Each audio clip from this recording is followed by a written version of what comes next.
The day has arrived. We are at the Cottonwood Pass Trailhead, about to start on our JMT thru hike. How are you guys feeling? Excited. Woo! Dori? Hello.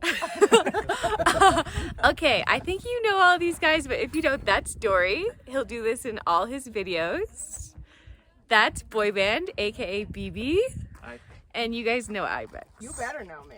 Yeah, so anyway, wish us luck. Here we go. We're excited. It's really sunny out here. And Let's go. Let's go. let's go. Here's a quick look around the trailhead. There is a privy and garbage cans, and there's plenty of parking, and there's also No some water, although sometimes this spigot is turned off, according to Lone Pine Kurt. No, you can just hold it down, yeah. I'm really bad.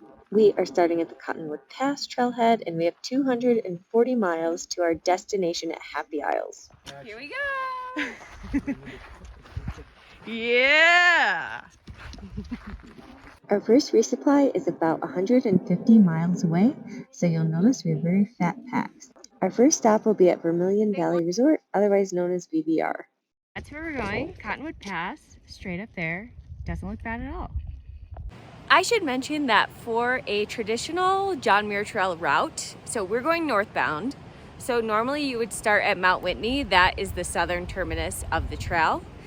But we didn't want to climb Mount Whitney first thing. And also it's way harder to get permits starting right out of Whitney or going southbound from Happy Isles.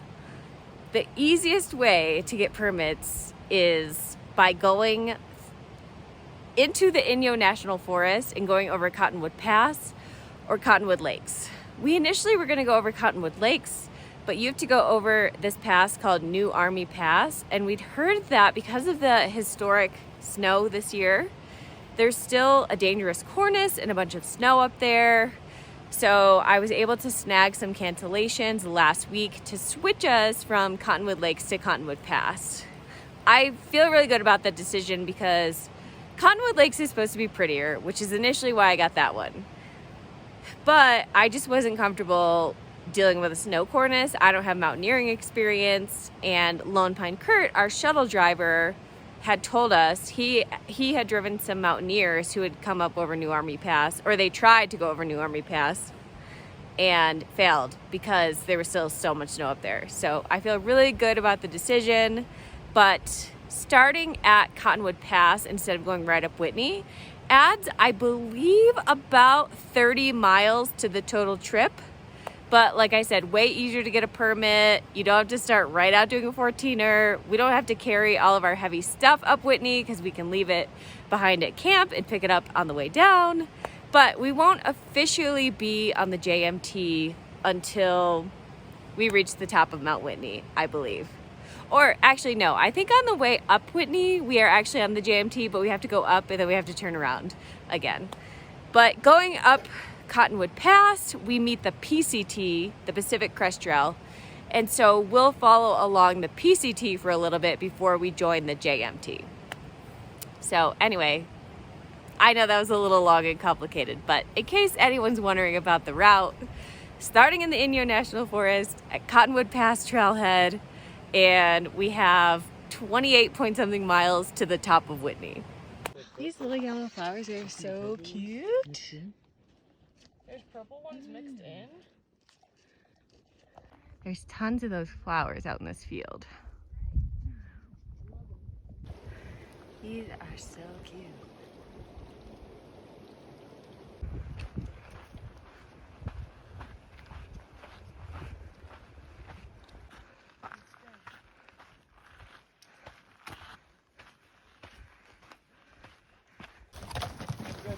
You too.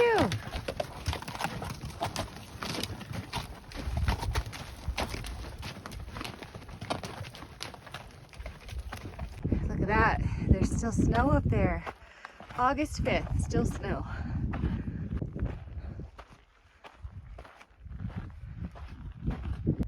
Wow, it's Horseshoe Meadow, I think, down there where we came from. Gorgeous. Getting to the top here. Wasn't so bad. What you guys think of that climb? Sheesh. All right, made it up our first pass, Cottonwood Pass. That was not bad at all, honestly. The only bad thing I would say, well, two things. So Lone Pine, where we caught our shuttle to come on up to the trail, is only at like 3,500 feet, but the Cottonwood Pass Trailhead is at like 10,000 feet. So just immediately you're at high elevation. Of course, day one, you're not used to it yet. Usually for me, it takes a day or two to get used to the elevation. So it's definitely feeling that along the climb. And then of course our packs are so freaking heavy with our beer cans and our almost 10 days of food. My pack's about 30 pounds right now. I haven't had a pack this heavy since the AT, so I am feeling it. But terrain-wise, very, very doable. We passed horses on the trail. It's obviously graded for pack animals. So, but I tell you what, it was quite something getting to the JMT. This was the most logistically challenging hike for me to get to. I flew from Denver to Reno, stayed the night in Reno, took a bus from Reno to Lone Pine, actually 2 buses.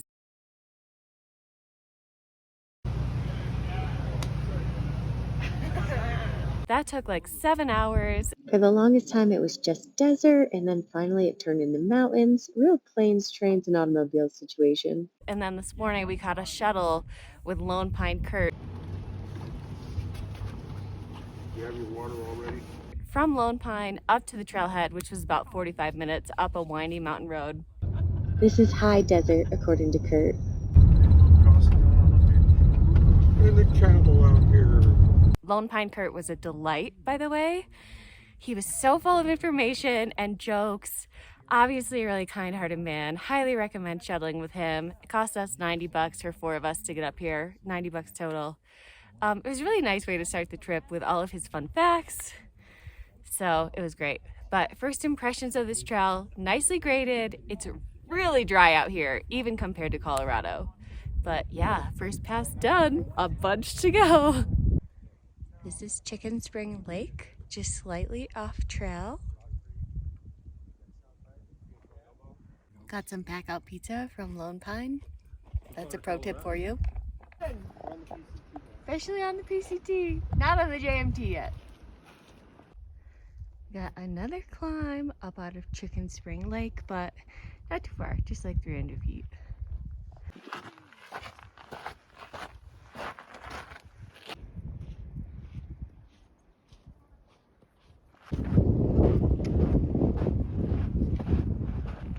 So the trail's really sandy so far, so I'm definitely really glad that I brought my gaiters. Keep all that stuff out of my shoes.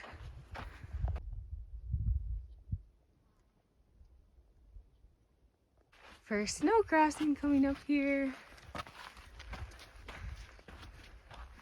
Just a tiny patch though.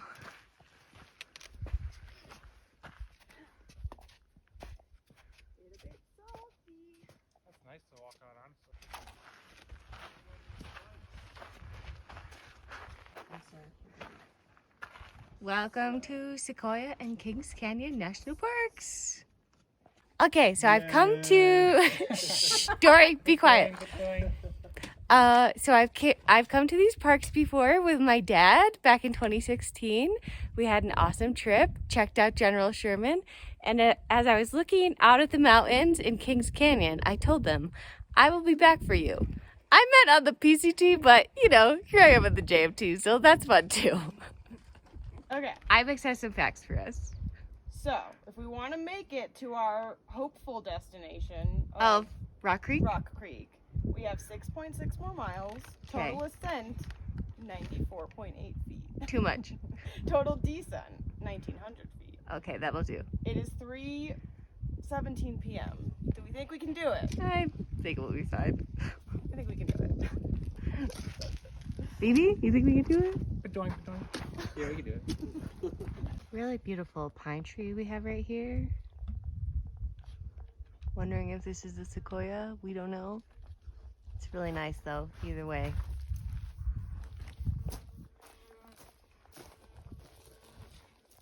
I still love you, even if you're not a Sequoia. Yeah, you're special too. Don't look at that thing. Really nice trees around here.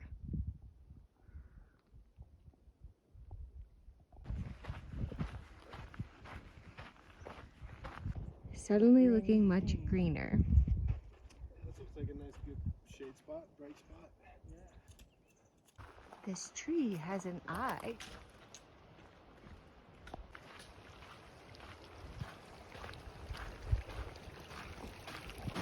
Right, we made it to Rock Creek Camp. It's our little home for the night. Good day today. We did 14.4 miles from Cottonwood Pass Trailhead to Rock Creek Camp. Overall, terrain was very mellow, very moderate. We hit one teeny tiny little snow patch. It's August 5th. I know people have been wondering about conditions this year. This will be posted too late to help you, but it was basically clear of snow, summer conditions. I haven't been wowed yet by the Sierra, but I'm sure that will come. Excited for what's ahead. Got some nice views behind our campsite. Beautiful meadow.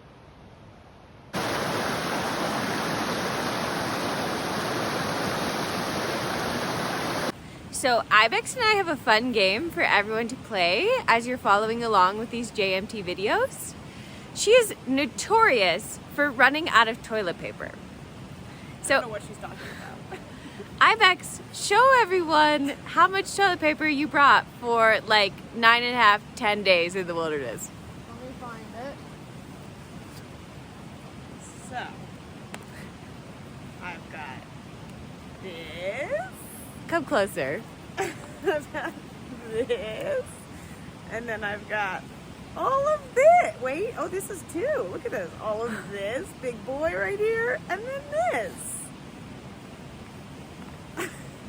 So anyway, what day do you think Ibex will run out of toilet paper? My money's on day 5. Sounds pretty accurate. Place your bets down in the comments. I'm trying to have this be a motivation for my body to get its crap together and have like really nice one wipe wonder poops. Apologies if you don't like poop talk, but I thought this was important. It's very important. She does have a cooler cloth for number 1s. Yeah, not using this for any number Strictly ones. number 2s. But yeah, put your bets down in the comments. Surely it'll be fine.